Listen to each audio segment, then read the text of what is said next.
प्रस्तुत है परम पूज्य अघोरेश्वर भगवान राम जी की अमृतवाणी। दर्शी इतिहास पुराणों के श्रृंखलाबद्ध वृत्तांत तो यही जताते रहे हैं कि देश काल और पात्र की आवश्यकताओं के अनुरूप ही धर्म और विधि की व्याख्या करनी चाहिए, जाननी चाहिए। बहुत सी जातियों, बहुत से धर्मों और ईश्वर प्राप्ति के बहुतेरे मार्गों को न तो अकारण कहा जा सकता है, न सकारण कहा जा सकता है।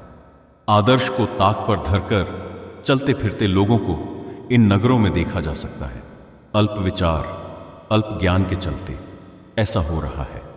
जिस प्रकार नए नए खाद्य पदार्थों का आगमन बाजारों में हो रहा है, ठीक उसी प्रकार से आजकल नई नई जातियां और धर्म अधर से उतरते हुए पृथ्वी पर दिखाई दे रहे हैं और दिशाहीन प्राणियों के बीच अपना तात्कालिक रंग और प्रभाव डाल रहे हैं। पुराण और इतिहास बताते हैं कि बहुत सी जातियां और धर्म इस देश से पाताल में चले गए।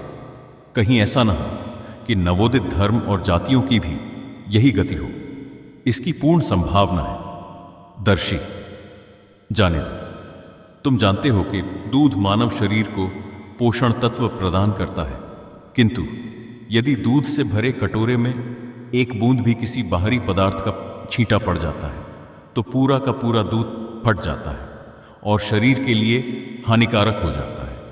बहुत सी नई नई जातियों और धर्मों के उद्भव और उनके बीच नई प्रथाओं के जन्म और प्रचलन का भी वर्तमान धार्मिक एवं सामाजिक स्थिति पर विघटनात्मक प्रभाव पड़ना अवश्यम भावी है। दर्शी नवीनतम वस्तु, विचार इत्यादि बुरा होने पर भी आज तत्काल आकर्षक और अच्छे ही लगते हैं, किंतु उनका स्थायी प्रभाव व्यक्ति और समाज के मानसिक और शारीरिक स्वास्थ्य पर प्रतिकूल ही होता है। उनकी पूरी व्यवस्था में विकृति ही उत्पन्न होती है।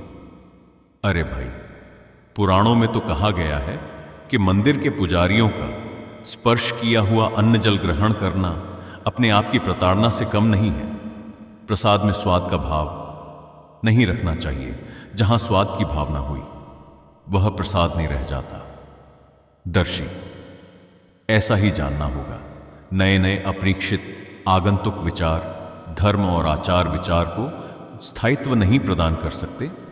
जैसे 12 महीने बरसात नहीं होती, 12 महीने शरद ऋतु नहीं होती, 12 महीने बसंत ऋतु नहीं होती और 12 महीने ग्रीष्म ऋतु नहीं होती, ठीक उसी प्रकार से सर्वकाल में सर्वत्र सभी के लिए समान स्थिति, एक रूपता, एक रसता नहीं होती है।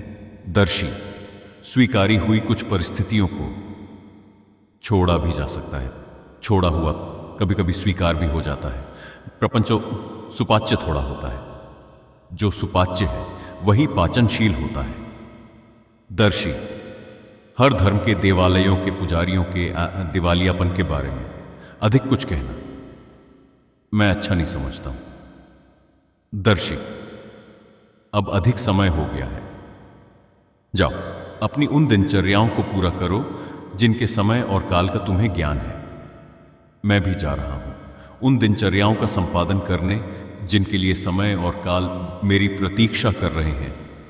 तत्पश्चात दर्शी साधु करबद्ध प्रणिपात कर चला गया।